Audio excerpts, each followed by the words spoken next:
I'm looking at the cover of Forbes right now. Alex is smiling that smile, the one that looks like he just invented electricity or fire or maybe God himself. The headline reads, "The Sole Architect, How One Man Built a Billion-Dollar Empire from Nothing." It's a great photo. The lighting is perfect.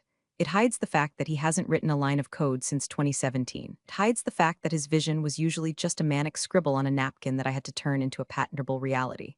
But mostly, it hides me. I'm Mira. To the new hires, I'm the quiet woman in legal who sends emails about compliance training. To the board, I'm a line item. But to that man grinning on the magazine rack, I'm the person who owns 49% of the company he's trying to sell out from under me. He thinks I'm a ghost. Thinks because I don't tweet, I don't exist. He's about to find out that ghosts haunt houses, but lawyers foreclose on them. Before I get into how I dismantled a billion-dollar IPO with a single red folder, you need to understand the architecture of the lie. This isn't a story about a messy breakup. It's a story about a breach of contract. And if you're into watching corporate arrogance get surgically removed without anesthesia, you might want to stick around. Also, if you enjoy seeing tech bros get what's coming to them, hit subscribe and drop a like. It helps the algorithm almost as much as Alex thinks he helps the world. Thanks, guys. Let's rewind 6 years. We weren't in a glass-walled office in Palo Alto back then. We were in a studio apartment in San Jose that smelled like mildew and stale Red Bull. Alex was the charisma. It was the guy who could walk into a room of skeptical venture capitalists and sell them sand in a desert. He had the energy of a golden retriever with an MBA. I was the skepticism. I was the one who read the fine print, the one who understood that a revolutionary idea is worthless if you don't own the IP. I remember the night we drafted the Origin Pact. It wasn't on a napkin. I don't do napkins. It was on my beat-up MacBook Pro, sitting on a mattress on the floor because we'd sold the bed frame to pay for server costs. "We need a clean split," Alex had said, pacing the room. He was wearing the same hoodie he'd worn for 3 days. Investors get spooked by co-founders who are dating, Mira. They see it as a liability. If we break up, the company breaks up. That's the narrative. So change the narrative, I said, my fingers hovering over the keyboard. I wasn't emotional about it. I've never been the type to cry over logistics. I view relationships, business and personal, as a series of agreements. You be the face, I'll be the structure. You take the meetings, the press, the glory. I'll take the paperwork, the patents, the back end. You're okay with that? He stopped pacing and looked at me. His eyes were wide, blue, and seemingly sincere. You're okay being invisible? I don't need to be seen, Alex. I need to be secure. So I wrote it, the founder's agreement. It wasn't a generic template downloaded from LegalZoom. It was a masterpiece of defensive legal engineering. I structured it so that, while Alex held the voting rights for the day-to-day operations, allowing him to strut around like the king of the castle, my equity was tied to the intellectual property itself. Here is the specific clause, Clause 14b, that he didn't bother to read closely because he was too busy dreaming about his future TED talk. In the event of dilution, restructuring, or sale, the Class B equity held by the silent partner Mira retains veto power over the transfer of core intellectual property assets, regardless of current employment status. Basically, he could run the company. He could fire people. He could pick the color of the logo. But he couldn't sell the engine without the mechanic's key. And I held the key. "Sign it," I told him, handing him the printed copy.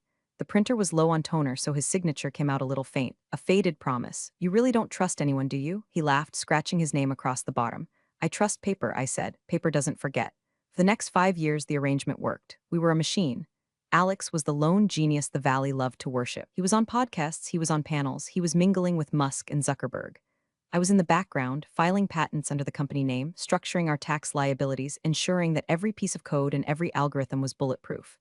We grew, God, we grew fast. We went from that studio apartment to a Series A, then a Series B. We hired 100 people, then 500. The money started pouring in. Alex bought a Tesla, and he bought a house in the hills. I bought a nice condo and put the rest in index funds. I didn't change my lifestyle much. I liked the work. I liked the quiet power of knowing that while Alex was the one shouting from the mountaintop, I was the one who built the mountain. But success acts like a solvent on relationships. It dissolves the glue that holds people together. The late nights working together turned into late nights working apart. He was at dinners. I was at the office. He was networking in Aspen. I was auditing our cloud, spending in a windowless room. I started to notice the shift in his language first. It was subtle. In the beginning, it was always we. We crushed that quarter. We need to hire more engineers. By year 4, though we had evaporated, it was I think the market is shifting. I decided to pivot the product roadmap. I didn't say anything. I let his ego inflate. I thought it was just the cost of doing business. I thought we were still partners where it counted on paper. I thought the Origin Pact was sacred. I was naive. For a smart woman, I was incredibly stupid. I assumed that because I had the legal leverage, I didn't need to play the social game. I assumed that gratitude was a renewable resource. It isn't. Gratitude has a half-life, and Alex's was decaying rapidly. Cracks didn't show until the incident with the initial investors. We were closing a massive round of funding, $50 million. The lead investor, a shark named Marcus who I actually respected because he was as cold-blooded as I was, asked for a breakdown of the cap table, the ownership structure. I prepared the document. It clearly showed Alex 51%, Mira 49%. 2 hours before the meeting, Alex came into my office. He closed the door. Didn't sit down. Mira, he said, adjusting his $500 designer glasses. We need to talk about the cap table. What about it? I asked, not looking up from my dual monitors. It looks complicated for Marcus. It's not complicated, it's math. I own half the company. You own half plus the voting rights. Right, he waved his hand dismissively. But the optics, it makes it look like I'm not fully in control. Marcus invests in founders. Mira, singular, the lone wolf myth. It's what gets the valuation up. So what are you suggesting? I finally looked at him. Let's just hide your column for this presentation. We'll list it under reserved equity pool or something. Just for the pitch, we can fix it later. My stomach tightened. In the legal world, hiding columns is a polite way of saying fraud, but I looked at him. This was the man I had built everything with, the man I had shared a mattress on the floor with. He looked stressed, he looked desperate to close this deal. Fine, I said, my voice flat, but I want a side letter acknowledging the discrepancy, signed by you, dated today. He rolled his eyes, always the lawyer. Fine, he signed the side letter. I hid the column. We got the money, that was the first compromise, the first brick removed from the foundation. I didn't know it then, but I had just given him permission to erase me. I thought I was protecting the company. In reality, I was handing him the eraser. He walked out of that meeting beaming, high on the adrenaline of a closed deal. He hugged me in the hallway, a quick one-armed squeeze that felt more like a football coach congratulating a water boy than a partner hugging a co-founder. We did it, he whispered. Then he corrected himself. I did it. He didn't think I heard him, but I hear everything. That night, I went home and pulled out the original hard copy of the founder's agreement from my fireproof safe. I sat on my floor, drinking a glass of lukewarm water, and read it again. Clause 14b. It stared back at me. In the event of dilution, I traced the words with my finger. I didn't know why I felt so uneasy. We had the money, we were successful, but something in the air had shifted. The smell of ozone before a lightning strike. I put the document back in the safe. Locked it, then I did something I hadn't done in years. I backed up my entire email history to an external hard drive, every thread, every attachment, every love you, thanks for saving my ass text message from 2018. I didn't know why I was doing it. Call it instinct. Call it paranoia. Call it the subconscious realization that the man on the magazine cover was no longer the man I knew. The erasure had begun, and I was the only one who could see it happening. The romantic breakup happened 3 months after the funding round, and honestly, it was less dramatic than canceling a gym membership. There were no throwing plates, no screaming matches. Just a quiet dinner at a sushi place where the lighting was too dim and the fish was too expensive. I think we've grown apart, Alex said, poking at a piece of yellowtail with his chopsticks. He wouldn't meet my eyes. He was looking over my shoulder, probably checking his reflection in the window or scanning the room for someone more important than me. We work together 18 hours a day, I replied, sipping my tea. How much closer can we get? That's the problem, Mira. It's too much, I feel. Stifled, I need space to breathe. To expand. To expand, I repeated. It was such a VC buzzword to use in a relationship conversation. I half expected him to show me a slide deck on why our romantic ROI was plummeting. Yeah, space. I think we should end the personal side of things. Just focus on the mission, I agreed. Truthfully, I was tired too. Tired of being the grounding wire for his unlimited voltage. Tired of managing his moods, his anxieties, his sudden shifts in direction. A clean break personally seemed logical. We were professionals, we could handle it. But Alex didn't want a clean break, he wanted a clean slate. The week after he moved his stuff out of my condo, the blur began. It started with the calendar invites. The Monday morning all-hands meeting, the one I had run for 4 years, suddenly disappeared from my Outlook. I walked over to his office. His assistant, a 22-year-old named Chloe who looked at Alex like he was a K-pop idol, tried to stop me. He's in a strategy session, Mira. He said no interruptions. I'm a co-founder, Chloe. I don't interrupt. I convene. I open the glass door. Alex was sitting at the head of the table, surrounded by the new VPs we had just hired, VP of Marketing, VP of Product, VP of Vibes, I'm not kidding. They all fell silent when I walked in. On the whiteboard, there was an organizational chart. My name wasn't on it. Mira. Alex stood up, his smile tight, plastered on like a sticker. Just brainstorming, high-level stuff. Didn't want to bore you with the blue sky thinking. I know you hate the fluff. I don't hate fluff, Alex. I hate being excluded from decisions that affect my equity. You're not excluded, he laughed, a nervous, jagged sound. You're just insulated. Look, we just broke up. It's awkward for the team. I thought you'd want some time, some distance. To heal, to heal. He was weaponizing our breakup to push me out of the boardroom. He was framing my exclusion as an act of mercy. It was brilliant in a sociopathic kind of way. I don't need to heal, Alex. I need to work. Why is my name missing from the org chart? He walked over to me, lowering his voice, putting a hand on my shoulder. It felt heavy, patronizing. It's just a draft, Mira. Just optics for the new hires. They get confused with two bosses. We need a clear chain of command. You're still? You're the legal eagle, the brain. Nothing changes on paper. Nothing changes on paper, I echoed. Exactly. Go take a personal day. Get a massage. You look tired. I didn't take a massage. I went back to my desk and logged into the admin console. That's when I saw it. My permissions had been altered. I used to have super admin status on everything: Jira, Slack, the codebase repositories. Now, I was read only on half the channels.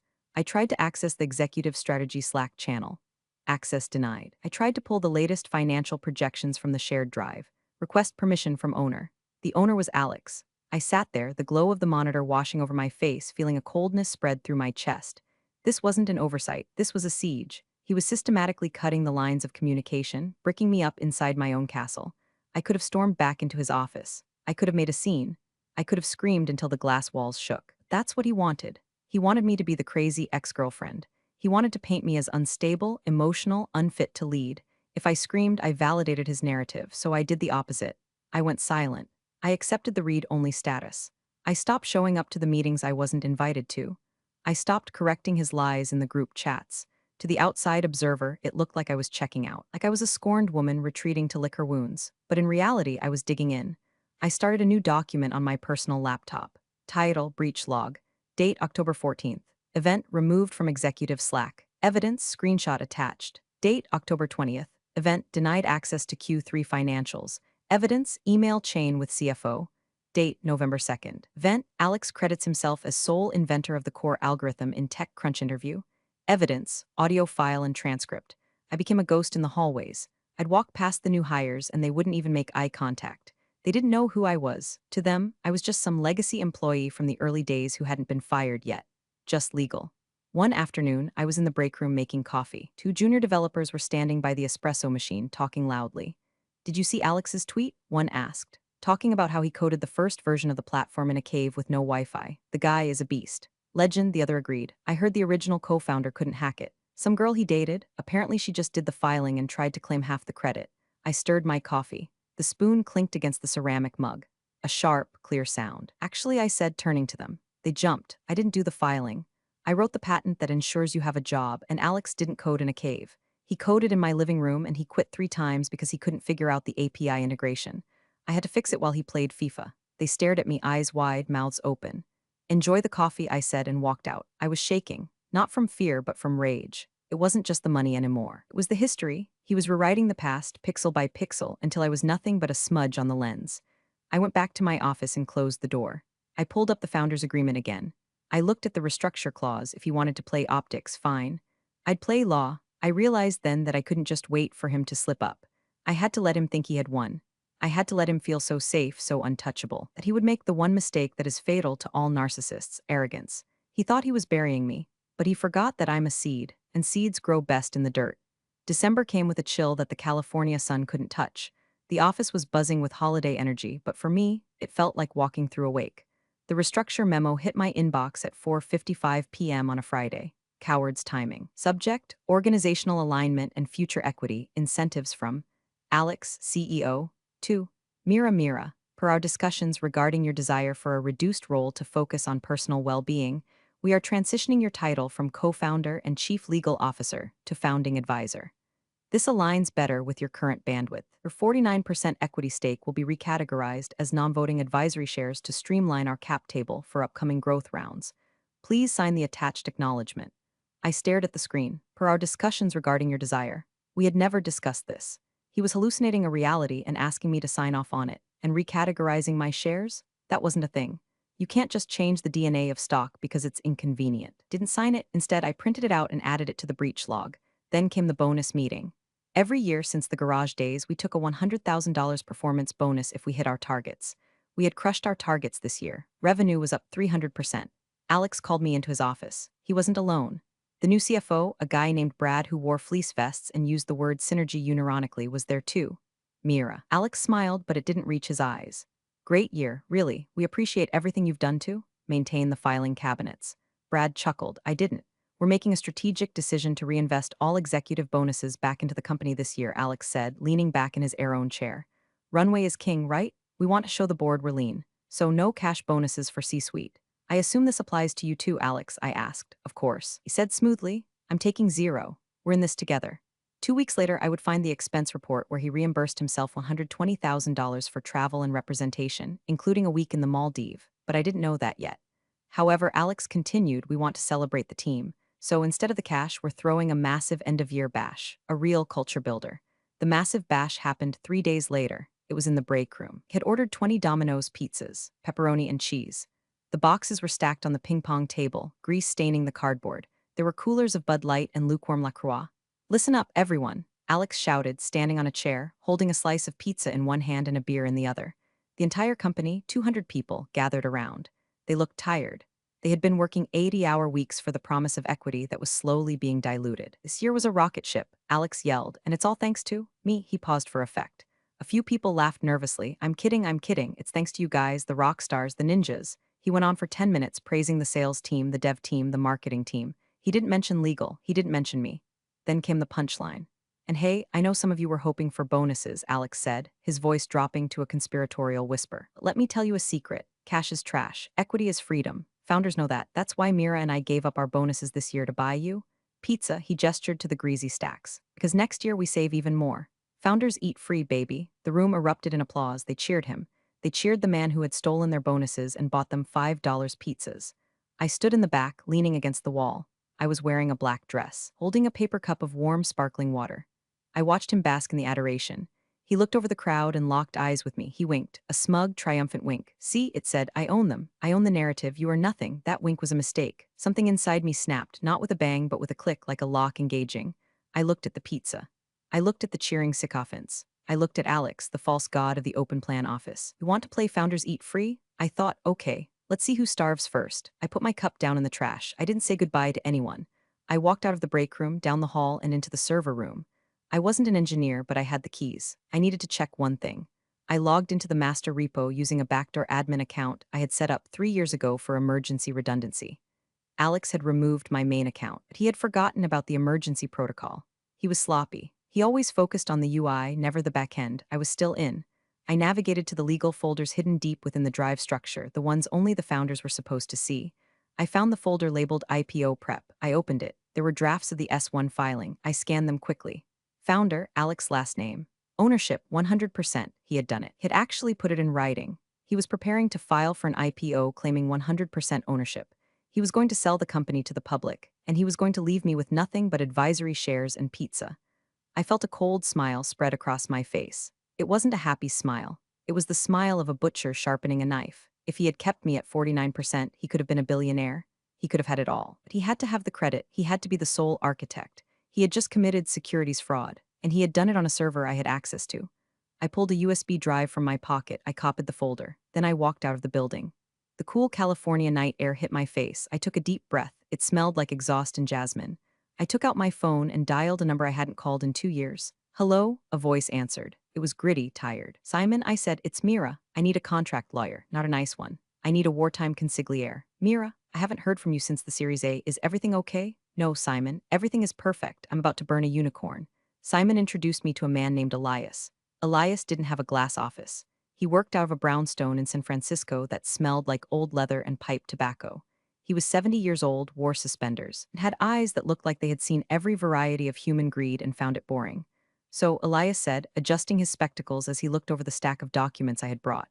He wants to take it public. And he says he owns it all. That's the summary, I said, and you have this? He tapped a finger on the yellowed, coffee-stained original founder's agreement. The Origin Pact. Cute name. It was a joke, until it wasn't. Elias hummed. Spent the next 3 hours reading. He didn't speak, he just turned pages. The only sound in the room was the ticking of a grandfather clock and the rustle of paper. I sat there, hands folded, watching him. This was the surgery. He was diagnosing the patient to see if there was anything worth saving or if we were just going to harvest the organs. Finally, he stopped at page 42. Here, he said, his voice raspy. Clause 14b is good. The IP veto. But have you looked at Clause 19? The cure period? I wrote it, I said. If one party breaches the agreement, they have 30 days to cure the breach after notification. If they don't, the aggrieved party can trigger accelerated vesting or dissolution. Right.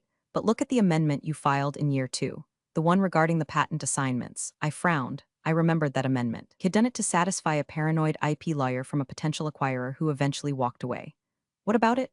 It says, Elias reads slowly, that in the event of a material misrepresentation of ownership to third parties, specifically investors or regulatory bodies, the cure period is waived. And he looked up at me, a glimmer of amusement in his eyes. The IP assignment becomes voidable retroactively. I froze. Retroactively? I whispered. I thought it just stopped future transfers. No, Elias smiled, revealing crooked teeth.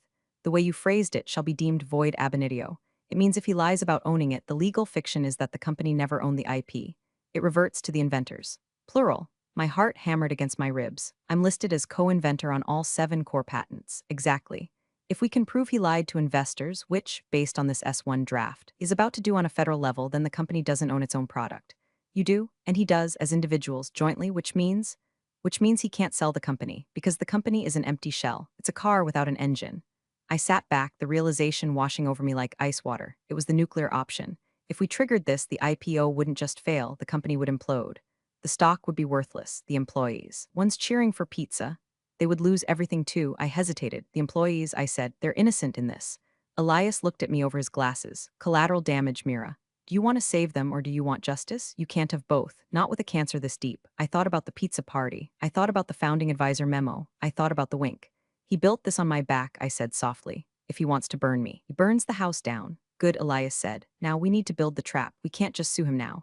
He'll settle, offer you a payout, make it go away quietly. You want to hurt him? You let him walk all the way to the edge of the cliff. You let him file that S1. You let him stand in front of the world and claim he's the king. And then we push. The next 2 months were a blur of double lives. By day, I was the submissive founding advisor. I came into the office. I smiled. I signed the meaningless compliance forms Alex sent me. I let him see me defeated. Glad to see you're on board, Mira, he said one morning, stopping by my desk. He was wearing a new suit. Italian. The IPO roadshow kicks off next month. Big times. I'm happy for you, Alex, I said, typing on my keyboard. I wasn't typing work. I was transcribing a time-stamped audio recording of him admitting to the board that he handled the Mira situation. Yeah, well, we'll make sure you're taken care of, he said vaguely. Maybe get you a nice severance package once we go public. You could travel. Eat, pray, love style. That sounds nice, I said. I've always wanted to see Italy. Great food, he grinned, ciao. By night, I was with Elias. We were building the injunction packet. It was a masterpiece of litigation. We compiled every email where I discussed the IP. We compiled the original assignment documents. Compiled the side letter he signed about the optics. We also found something else. A small detail, but a deadly one. The founders' agreement had a renewal clause. Every 5 years it had to be reaffirmed or it auto-renewed. The 5-year mark had passed 6 months ago. Alex hadn't reaffirmed it. He hadn't canceled it. He had ignored it. He thinks it expired. Elias chuckled one night, pouring us both a scotch. He thinks because the initial term was 5 years. He's free and clear. But clause 22, I said, reciting it from memory. Unless explicitly terminated in writing by both parties, this agreement shall automatically renew for successive 5-year terms. He didn't read to the end, Elias said. Hubris is a hell of a drug. We had him. We had him on contract law. We had him on IP law. We had him on securities fraud. But we needed the timing to be perfect. The S1 filing is scheduled for Tuesday. I told Elias. He's doing the ringing of the bell ceremony. Well, the metaphorical one. The roadshow kickoff event is at the Ritz-Carlton. All the institutional investors will be there. Is he speaking? Yes, he's doing the keynote, the sole visionary. Elias nodded. That's the moment, when he publicly claims ownership. That's the trigger event for the misrepresentation clause. So we interrupt the wedding, I said. No, Elias smiled. He object when the priest asks if anyone knows a reason why these two should not be wed. And we bring receipts. I went home that night and stared at the ceiling. I felt a strange calm. The panic was gone. The hurt was gone. There was only the cold, mechanical ticking of the clock. The trap was set. The bait was laid and the rat was hungry. The IPO hype machine is a loud, vulgar beast. It eats truth and defecates money. In the weeks leading up to the filing, the office transformed into a cult of personality. Giant posters of Alex's face appeared in the lobby. Quotes from his visionary blog posts were stenciled onto the glass walls of the conference rooms. Innovation is the refusal to accept the status quo. Alex, I wanted to vomit. Innovation? His biggest innovation was figuring out how to expense a private jet as research. The company website was scrubbed. My bio page, which had already been buried 3 clicks deep, was deleted entirely. Our story page was rewritten. It now described a heroic journey of a solitary genius toiling in a garage, my garage, to change the world. Alex, I noticed the website update, I said during a passing moment in the break room. Oh, yeah, he said, not breaking stride. Marketing thought it was cleaner. A single narrative cuts through the noise. You get it. I get it, I said. Then came the Wired article. The headline, The Last True Founder. The article described Alex as the Steve Jobs of enterprise SaaS. It mentioned early contributors who had fallen away as the vision crystallized. I was an early contributor. I was the moss he scraped off his shoe. He started promising equity like it was confetti. He held town halls where he told the new VPs that the IPO would make them all millionaires. Bought loyalty with money he didn't have yet. We're going to be the biggest listing of the year, he shouted. Amidst the circus, I was given one final task. The compliance officer, a nervous woman named Sarah who was terrified of Alex, asked me to review the executive integrity disclosures for the S1. Alex is too busy to read the fine print, Sarah apologized. He said you could handle the boilerplate.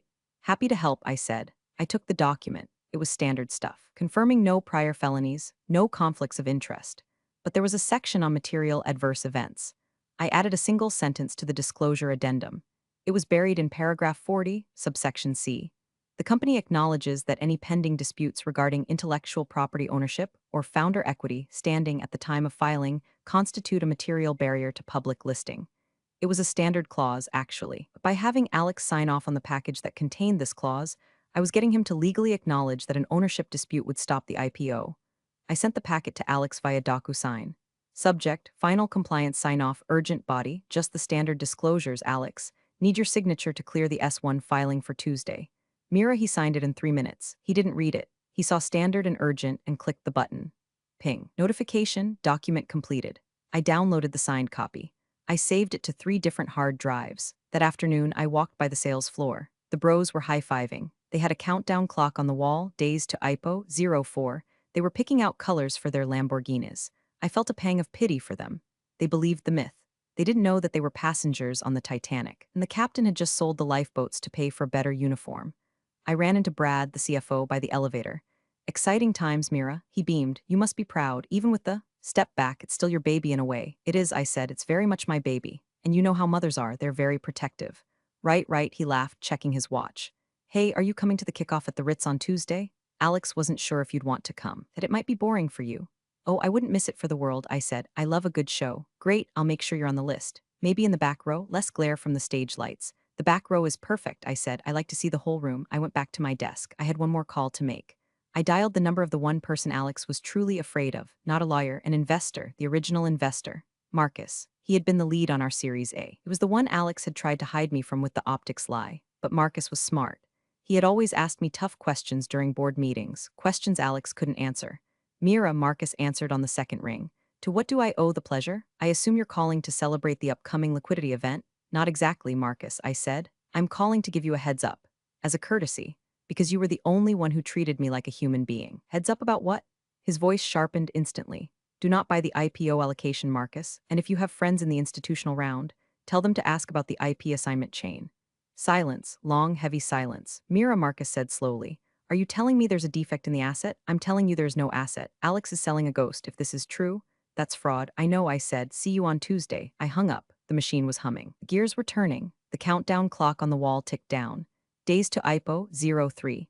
Alex was in his office, practicing his speech in the mirror. I could see him through the glass. He looked like a king. I looked at my reflection in my monitor. I looked like an executioner. The day before the roadshow kickoff, the office was frantic. People were running around with headsets, caterers were bringing in trays of appetizers for pre-parties. The air conditioner was struggling to keep up with the body heat of 200 anxious millionaires in waiting. I found Alex on the balcony. He was smoking a cigarette, something he only did when he was terrified or triumphant. Judging by the manic tapping of his foot, it was a mix of both. You don't smoke, I said, stepping out into the smoggy afternoon. Old habits, he exhaled, the smoke whisking away into the city skyline. He didn't look at me. Tomorrow's the big day. Mira, the culmination of everything. Is it? I leaned against the railing. We were 6 floors up. The cars below looked like toys. Alex, are you sure about the filing? The S1 is everything. Accurate? He finally looked at me, annoyance flickering in his eyes.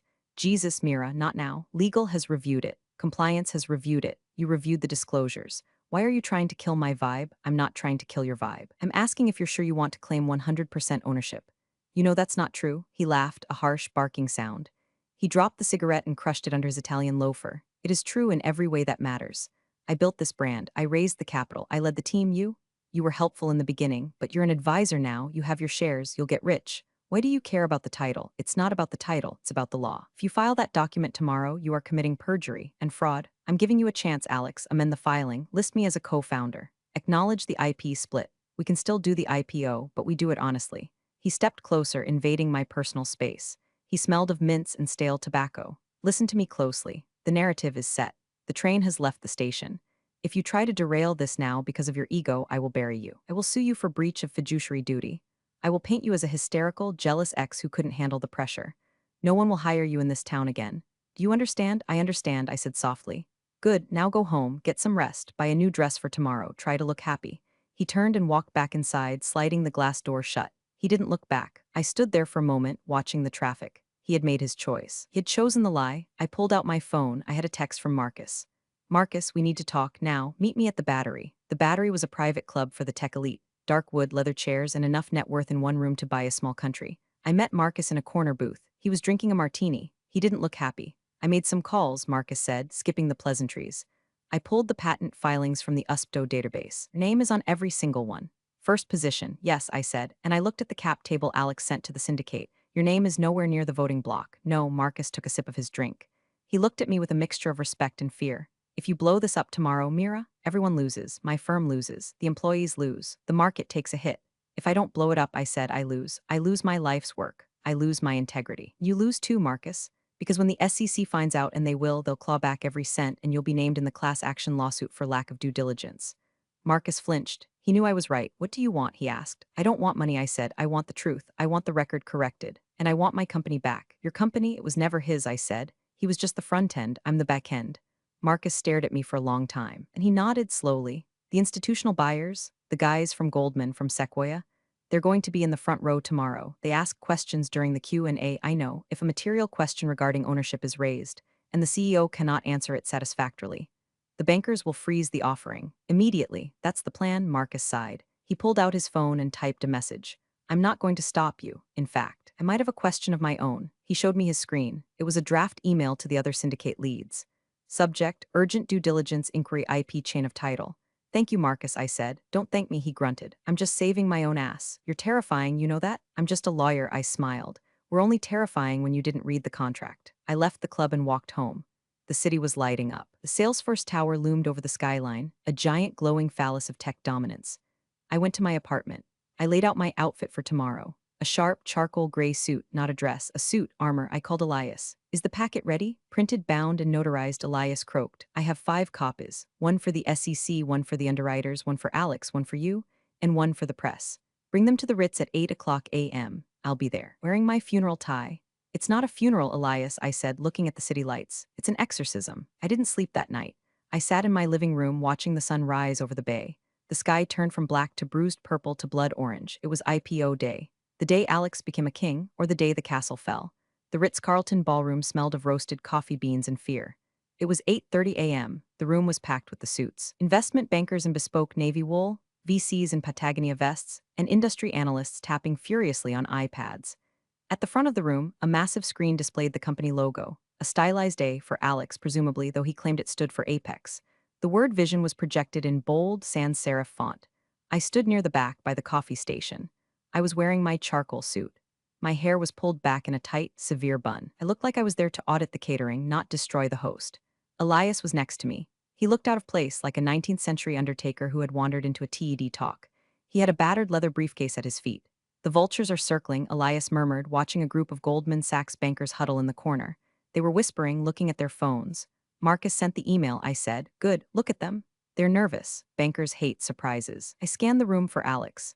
He was near the stage, surrounded by his sycophants, Brad the CFO, Chloe the assistant, and a team of PR handlers. He looked manic. His eyes were bright, his gestures too large. He was laughing, but the sound was brittle. He spotted me. For a second, his mask slipped. He looked annoyed, maybe even a little scared. He gave me a curt nod, then turned his back to high-five a tech blogger. I checked my phone. 8:45 a.m. The presentation was scheduled for 9 a.m. I saw a ripple move through the crowd. A senior partner from one of the underwriting banks, a man with silver hair and a face like a hawk, checked his phone, frowned, and walked over to Brad. I couldn't hear what they were saying, but I saw Brad's face drain of color. He shook his head vigorously. He pointed at Alex. The banker looked skeptical. The whisper campaign is working, Elias noted. They're asking about the IP. It's just a rumor right now, I said. They need proof. They'll get it. I watched Brad scurry over to Alex. He whispered something in Alex's ear. Alex's head snapped up. He looked scanning the room, his eyes wild. He found me again. He started walking towards me. Steady, Elias whispered. Alex pushed through the crowd. He didn't look like a visionary anymore. He looked like a cornered animal. What did you do? He hissed when he got close enough. He kept his voice low, a rictus of a smile on his face for the benefit of the onlookers. What did you tell them? I didn't tell them anything, Alex. I'm just here for the show. Brad says the underwriters are asking about a cloud on title, about the patents. Did you call them? I don't have their numbers, Alex. You cut me out of those email threads, remember? Don't play games with me if you sabotage this. Ladies and gentlemen, a voice boomed over the PA system. Please take your seats. Presentation will begin in 5 minutes. Alex glared at me. We are going to talk after this, and you are going to sign a retraction, or so help me God. Break a leg, Alex, I said. He spun around and marched back to the stage. He adjusted his jacket, ran a hand through his hair, and put the mask back on. The smile returned, the confidence rebooted. He was a performer, and this was his final act. I took a seat in the back row, just as I had promised. Elias sat next to me. He placed the red folder on the table in front of him. The lights dimmed. The music swelled, some uplifting, generic electronic track that sounded like the future. The screen faded to black, then played a slickly produced video. It showed Alex walking on a beach, Alex coding, fake typing in a dark room, Alex looking thoughtfully at a whiteboard. Voiceover, one man, one vision, one future. I felt a wave of nausea. It was so blatant, so erased. The video ended. The lights came up. Please welcome, the announcer said, the founder and CEO. Alex, applause. It was polite, but not raucous. The tension in the room was palpable. The bankers were still checking their phones. Alex bounded onto the stage. He grabbed the microphone. Thank you. Wow, what a journey. From a garage in San Jose to the Ritz-Carlton. They said it couldn't be done. They said a single founder couldn't scale a platform this complex. But here we are. He paused for applause. He got silence. He faltered slightly. Right, so let's talk numbers. He clicked the clicker. A slide appeared, revenue growth. He started his pitch. He was good. I had to give him that. He was charming, articulate, passionate. If you didn't know he was a liar, you'd buy stock right now, but I knew. And the silver-haired banker in the front row knew something was wrong.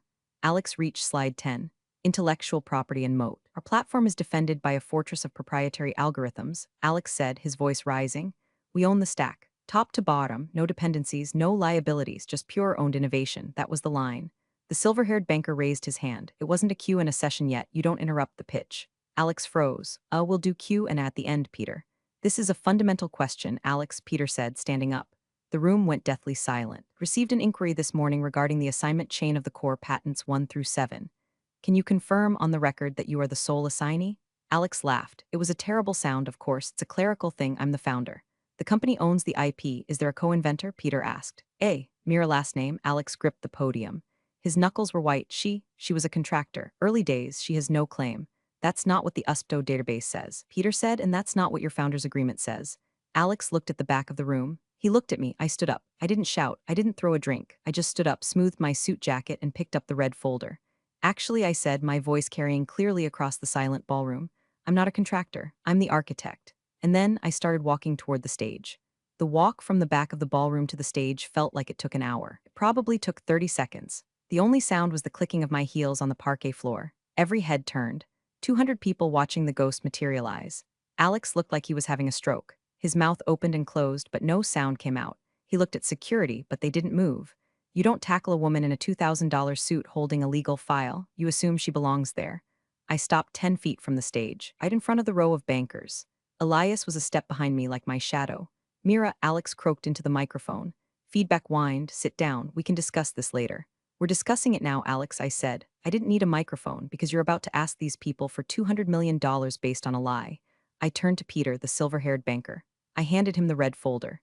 Inside, I said, you will find the original founder's agreement, signed 6 years ago. You will find the IP veto clause, specifically clause 14B, and you will find the amendment regarding material misrepresentation. Peter opened the folder. He put on his reading glasses. The other bankers leaned in like seagulls spotting a French fry.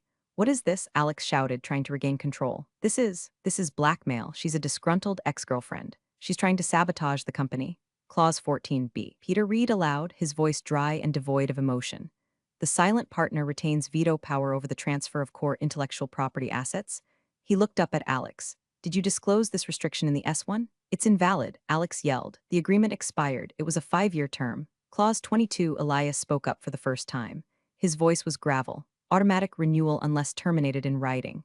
Did you terminate it in writing? Mr. CEO, Alex went pale. I thought.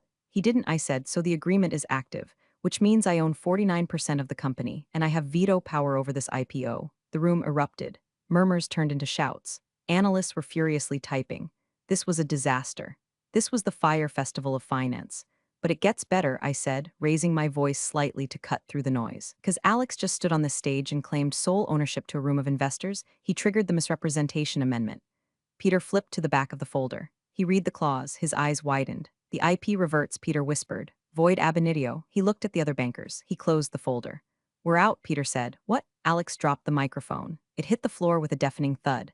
Goldman is withdrawing from the syndicate, Peter said, standing up. Cannot underwrite an offering where the underlying assets are in dispute. This IPO is dead. You can't do that, Alex screamed. He jumped off the stage. He looked manic, sweaty, terrifying. I built this. I am the brand. You're a liability, Peter said coldly. Alex turned to me. He looked like he wanted to hit me. He looked like he wanted to cry. Why? He whispered. Why would you burn it all down? You lose too, Mira. Your stock is worthless now. You just cost yourself $50 million. The room fell silent again, waiting for my answer. I didn't do it for the money, Alex, I said. I looked him dead in the eye. I did it because you forgot the first rule of engineering. What? He spat. You never build on a cracked foundation. I turned to Elias. Serve him. Elias reached into his battered briefcase and pulled out a thick envelope. He handed it to Alex. You are hereby served with a cease and desist regarding the use of Mira's patented technology, Elias said, and a lawsuit for breach of contract, fraud, and breach of fiduciary duty. Alex held the envelope like it was radioactive. The investors were already leaving.